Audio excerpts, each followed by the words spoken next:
চিন্তা করেন, আজকে ডিসি অফিসে ধরেন 10 জন সরকারি নিয়োগ হবে, আপনি কোম্পানিগঞ্জ ইউনিয়ন বিএনপির সভাপতি ভেবে নিয়েছেন ওইখানে তো জেলা পরিষদের প্রশাসক বিএনপির, আমি বিএনপির সভাপতি, আমি চুপ করে থাকি।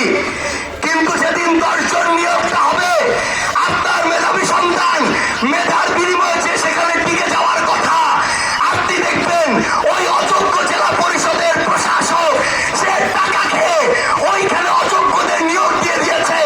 আপনি ইউনিয়ন বিএনপির সভাপতি, আপনার মেধাবী সন্তান চাকরি না পেয়ে ঘরে এসে কান্না শুরু করেছে। যদি সিস্টেমটা নষ্ট হয়ে যায়, কেউ ছাড় পাবেন না। AKS অর্জন করলো গিনেস ওয়ার্ল্ড রেকর্ডস।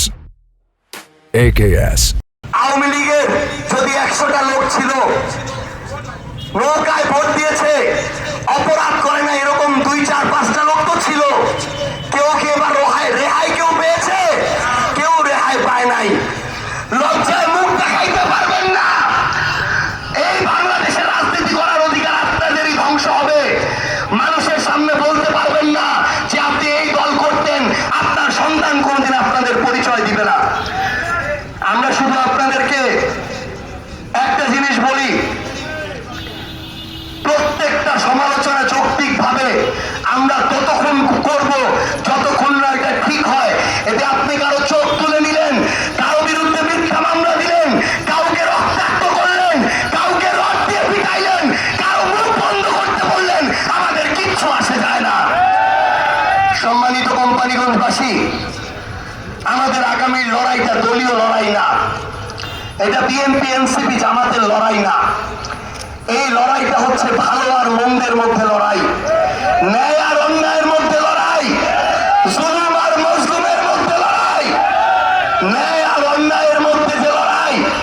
এই লড়াই যদি আপনি ইনসাফের পক্ষ বেছে না নেন, আপনি কোন দল করেন এটা আর দেখা হবে না।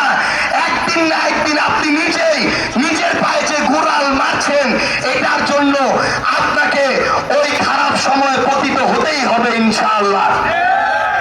আমরা পরিশেষে আজকে দিয়ে আসলে আমাদের জুলাই পদযাত্রা শেষ, এরপরে আজকে আরো 2টা প্রোগ্রাম আছে। আমরা বিএনপিকে শুধু একটা আহ্বান জানাই, এখন আমরা বিএনপিতে এই পদযাত্রায় 30টা জেলা ঘুরে দেখেছি।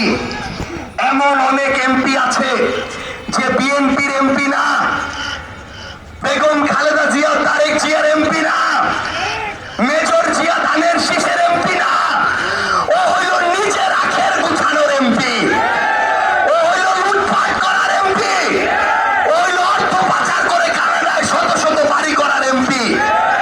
এই ধরনের লুটেরা মাফিয়াদের থেকে তারেক রহমান যদি বিএনপিকে বাঁচাইতে না পারে, তারেক রহমান যদি শেল্টার দেয়, আমরা তারেক রহমানকে এইটুকু বলে রাখি, আপনি প্রধানমন্ত্রী হন, দলীয় প্রধান হন, আপনার বিরুদ্ধে কথা বলতে আমরা এক চুল ছাড় দিব না ইনশাআল্লাহ।